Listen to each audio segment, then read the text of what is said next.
18 hours later, Herena's car was found abandoned about 8 miles from the Wells Fargo terminal.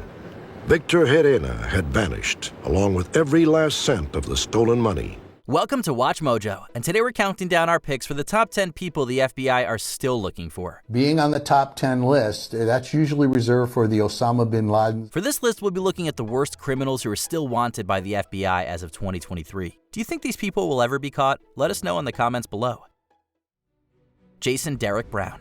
On November 29, 2004, an armored car guard named Robert Keith Palomares was approached by a hooded Jason Derek Brown. Palomares, who was in possession of the weekend deposit, was just outside an AMC theater in Phoenix, Arizona. When Brown shot him repeatedly, the latter then fled with $56,000 in cash and sped away from the scene on a bicycle. This bicycle was later found and lifted for prints, officially connecting Brown to the shooting. The FBI chased and nearly apprehended Brown, but were unsuccessful. I believe he's out of the United States. I believe he's living a false life.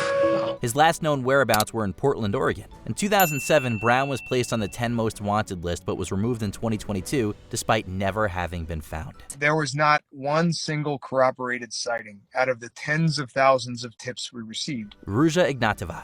You may know Ruja Ignatova as the missing crypto queen, as she was the subject of a popular BBC podcast of the same name. Ignatova was the founder of OneCoin, a highly fraudulent Ponzi scheme involving cryptocurrency. It's believed that OneCoin stole something like $4 billion since it launched in 2014. It was going to be like Bitcoin, bigger than Bitcoin, more accessible than Bitcoin. While most of its leaders have been apprehended, Ignatova has escaped justice. OneCoin is easy to use. OneCoin is for everyone. Make payments everywhere. She was informed of increased police arrest in 2017 and promptly disappeared. 2 years later, she was charged in absentia with various forms of fraud. Ignatova was placed on the 10 most wanted list in June 2022. Bradford Bishop. As of August 1st, 2022, Bradford Bishop would be 86 years old and an American fugitive for 46 years. Bishop was an officer of the United States Foreign Service at the time that he would have killed his family. The deceased include his mother, his wife, and his 3 sons. He told anybody where they were going, and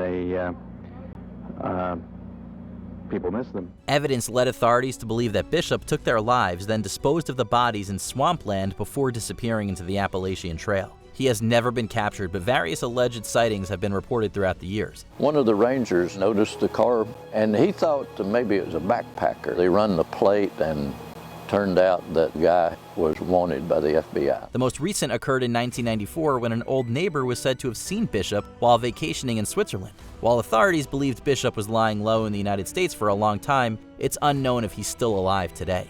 Hassan Izz-Al-Din. Born in Lebanon, Hassan Izz-Al-Din is, or at least was, a member of the Islamist militant group Hezbollah. On June 14, 1985, Trans World Airlines Flight 847, which was traveling from Egypt to San Diego, was hijacked, ostensibly by members of Hezbollah. The situation is desperate. We are almost out of fuel. I implore you, sir, to cooperate and allow before we crash. Hassan Izz-Al-Din was alleged to be one of the perpetrators, and he was placed on the original top 22 most wanted terrorist list, which was released by George W. Bush shortly after the 9/11 tragedy. Despite this, Izz-Al-Din remains free. He would be around 60 years old as of the time of writing. Simeon Mogilevich.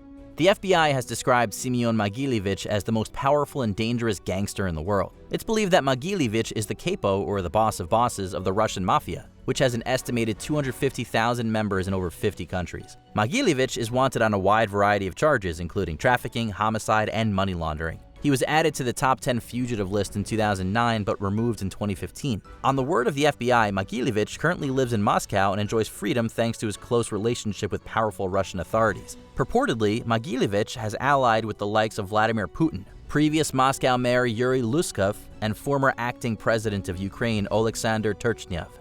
The Khobar Towers perpetrators. On the night of June 25, 1996, Khobar Towers in Khobar, Saudi Arabia, was targeted by a truck bomb. According to the official statement put out by the U.S., those responsible belonged to Hezbollah al-Hijaz, a terrorist organization that hoped to overthrow the Saudi government. At the time, Khobar Towers was housing many members of the American military. 19 Air Force personnel were killed in the attack, and a further 498 people were injured. 15 terrorists were charged by the United States District Court for the Eastern District of Virginia in June of 2001. Saudi Arabia soon claimed that 11 were in custody but refused to have them extradited. At least 4 men are still wanted by the American government. Victor Manuel Garena. This man is responsible for what was once the largest cash heist in American history. Investigators soon discovered that the daring theft was far more than a one-man operation.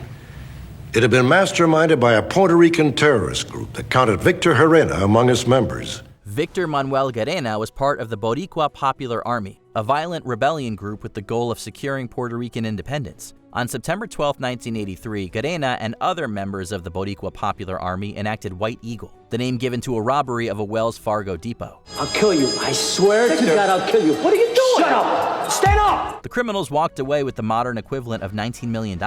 Most of the suspects were caught and arrested, but the FBI is still looking for Garena. He was a top 10 fugitive from 1984 to 2016, which is the record for longest time spent on the list.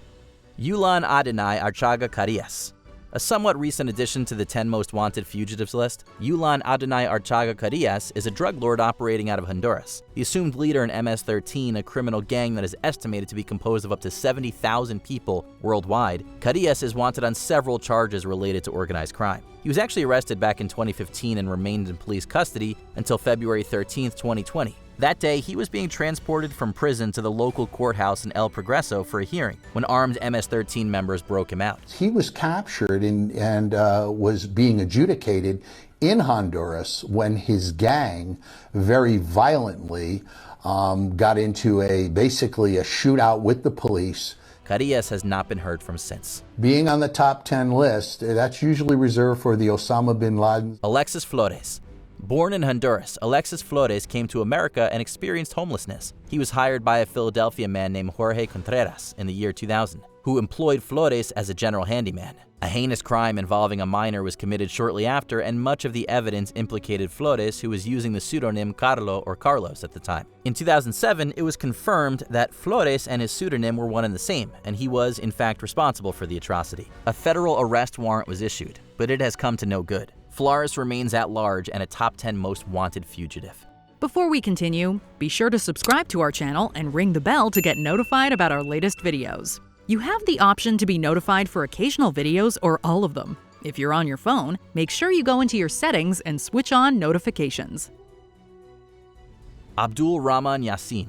It was just after noon on February 26, 1993, when a van exploded below the North Tower of the World Trade Center. The attack didn't work as the terrorists intended, but was still devastating, killing 6 and injuring over 1,000. The main perpetrator was a man named Ramzi Youssef, who recruited Abdul Rahman Yasin to build the explosives. Yasin was purportedly picked up by the FBI and granted freedom in exchange for key information. He fled to Iraq, where he ended up imprisoned. Documents were, however, recovered following America's invasion of the country, which revealed that the Iraqi government under Saddam Hussein was housing and paying Yasin. He officially remains on the FBI's most wanted terrorist list and is considered at large. Did you enjoy this video? Check out these other clips from WatchMojo, and be sure to subscribe and ring the bell to be notified about our latest videos.